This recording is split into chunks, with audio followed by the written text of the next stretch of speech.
Welcome to our YouTube family. तो आज हम लोग जा रहे हैं पढ़ने क्लास 9 का चैप्टर 6 लाइन्स एंड एंगल। वो भी कौन से बुक का है? एनसीईआरटी बुक जो सेवा में यूज़ होता है।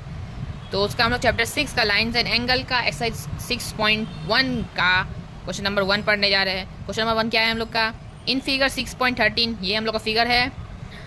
Line A B and C D intersect at O if angle A O C, मतलब A B C D, A B line है और सी डी भी लाइन है, ये दोनों लाइन एक जगह इंटरसेक्ट हो रहा है, वो है हम लोग का ओ पे ये सब इंटरसेक्ट हो रहा है। If angle A O C plus angle B O E, if angle A O C angle B equals to angle B O E, मतलब ए ओ सी ये एंगल प्लस कौन सा बी ओ ई, ये angle plus ये angle हम लोग का कितना हो रहा है? 70 degree. Angle B O D equals to 40 degree. क्या है? बी ओ डी 40 डिग्री है, गिवन है। फाइंड बी ओ ई मतलब ये वाला एंगल निकालना है। एंड रिफ्लेक्स सी ओ ई जो एंगल है इसका रिफ्लेक्स, मतलब इस एंगल को छोड़ के ये पूरा एंगल निकालना है। तो लिखेंगे सॉल्यूशन में गिवन, सबसे पहले गिवन लिखना होता है, जो मतलब क्वेश्चन में जो दे दिया होता है वो सब लिख देना होता है। Line A B and C D intersect at O, उसके बाद लिखेंगे angle A O C plus angle B O E equals to 70 degree और angle B O D equals to 40 degree, angle B O D equals to 40 degree. To find, आगे करेंगे हम लोग to find means क्या हम लोग को ढूंढना है। क्वेश्चन में क्या निकालने के लिए बोला है? बी ओ ई निकालने बोला था और रिफ्लेक्ट सी ओ ई को छोड़ के जो पूरा एंगल है वो निकालने बोला गया था। हम लोग अपना स्टार्ट करते हैं।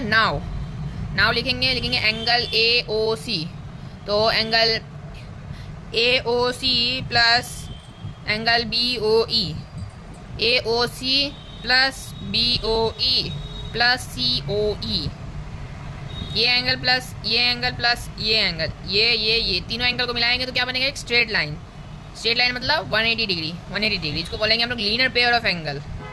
ये तीन एंगल का पेयर मिला के एक लीनियर पेयर बन रहा है, एक स्ट्रेट लाइन बन रहा है। ए ओ सी का पता है हम लोग को 70 डिग्री, यहाँ पे हाइफन ए ओ सी 70 डिग्री, पी ओ ई हम लोग का हो जा रहा है बी ओ ई, मीन्स ए ओ ई प्लस बी ओ ई नंबर 1 में दिया हुआ था, तो वही हम लोग ने यहाँ पे कर दिया। ए ओ ई प्लस बी ओ ई 70, एंगल सी ओ ई कुछ नहीं है तो वही इक्वल्स टू 180 डिग्री। उसके बाद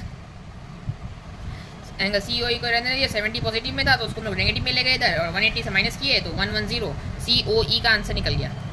तो angle C O E equals to 180 degree. Okay, तो हम लोग का सी ओ ई निकल गया। अब हम लोग सी ओ ई का रिफ्लेक्स निकालेंगे, mean reflex C O E था ना, reflex C O E equals to ये पूरा कितना होता है? पूरा 360 होता है। पूरा कितना होता है? 360। अब 360 होता है और इस एंगल को हम लोग को छोड़ के पूरा बताना है, तो अब 360 माइनस सी ओ ई, 360 माइनस एंगल सी ओ ई, एंगल सी ओ ई क्या था? 110, 360 से माइनस 110 कर देंगे 250 डिग्री। ये हम लोग का सी ओ ई का आंसर निकल गया। और आगे है हम लोग का सी ओ ई के बाद अगेन लिखेंगे हम लोग एंगल सी ओ ई,